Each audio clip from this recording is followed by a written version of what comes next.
You are still watching Family Feud. Kasama po natin si Kate ng Team Manalo.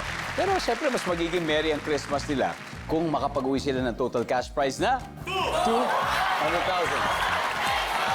At tatanggap din ng 20,000 ang napili nilang charity. Kate, ano bang napili ninyo? CFC Angkop Foundation. CFC Angkop Foundation. Yan po. Ngayon, si Nicole ay nasa waiting area, so it's time for Fast Money. Give me 20 seconds on the clock, please. Kumplituhin ang linya ng mga nanay sa kanilang anak. Ito na sabi ng nanay, nako, hanapin mo yan. Pag di mo nakita yan, blank. Papaluin kita. Sa bahay, malaking bagay na kasya sa loob ng kotse. TV. Hinahandwash na lang ito kaysa i-washing machine. Panty. On a scale of 1 to 10, gaano ka kabilis maniwala sa fake news? 8. Hindi ito dapat iwan sa loob ng sasakyang nakapark sa mainit na lugar. Ice cream. Let's go, Kate. Alright. Kumpletuhin ako, hanapin mo yan, ha? Pag di mo nakita yan, papaluin kita.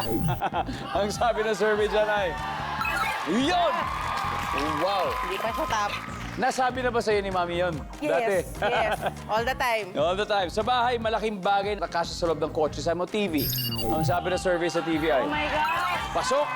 Hinahandwash ito kaysa i-washing machine. Sabi mo ay, panty. Ang sabi ng survey ay, wow! Oh my God! Wow!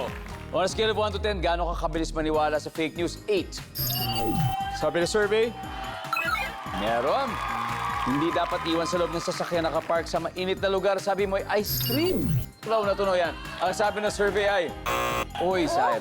But talaga? 100 plus. Not bad at all, Kate. All right. Not bad. 93 Thank to you. go. Let's welcome back Nicole.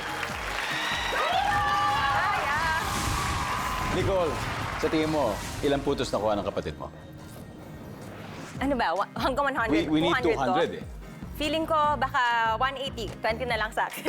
Sana. Pero okay lang. Huwag ka magalala. Sila, parang feeling ko 100 na. Di naman malayo. 107. Oh, Sige, parang kalahati. 93 to go. Kayang-kaya yan. Pero bago tayo mag-umpisa, baka meron kang mga gusto batiin? Anyone you wanna say hi to? Hi. Well, una, hi sa mommy ko.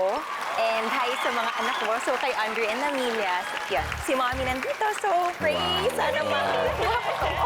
Good luck, Nicole. Good Yeah. luck. Here we go. At this point, makikita na ng mga manunood ang sagot ni Kate. Kaya please, give me 25 seconds on the clock. Good luck. Kumpletuhin ang linya ng mga nanay sa kanilang anak. Sabi ni Mami, nako, hanapin mo yan, ha? Pag di mo nakita, blank. Go. Magagalit ako. Sa bahay, malaking bagay na kasya sa loob ng kotse. Wheels. Hinahandwash na lang ito kaysa i-washing machine. Panty. Bukod sa underwear. Socks. On a scale of 1 to 10, gaano ka kabilis maniwala sa fake news? 10.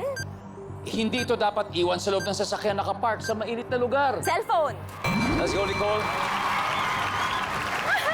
Oh my God. 93. Yun na lang kailangan natin.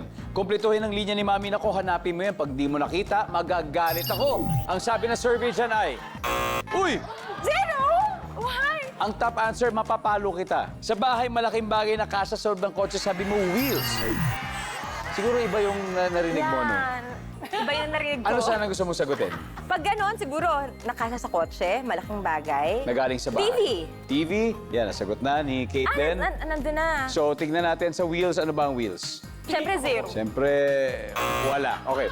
Ang top answer natin dito ay ref or cabinet. Talaga? Yeah. Ref. Hinahandwash na lang ito kaysa i-washing machine. Sabi mo, socks. Ang sabi ng survey? Meron. Wala! Ang top answer ay underwear, sabi ni Kate. Tama yan. Ayun On a na. scale of 1 to 10, gano'ng kakabilis maniwala sa fake news? Sabi mo ay 10. Ang sabi ng survey? Uy! Ang top... ang top answer ay 5. 5. Hindi to dapat iwan sa loob ng sasakyan nakapark sa mainit na lugar. Sabi mo, cellphone. Ang sabi ng survey sa cellphone ay... Tata na. Top answer! Okay, Pero sayang. hindi kulang. Pero okay lang. Nanalo pa rin naman kayo ng 100,000. Okay. Nicole, and of course, Team Manalo, congratulations. Mag-uuwi pa rin kayo ng 100,000 pesos.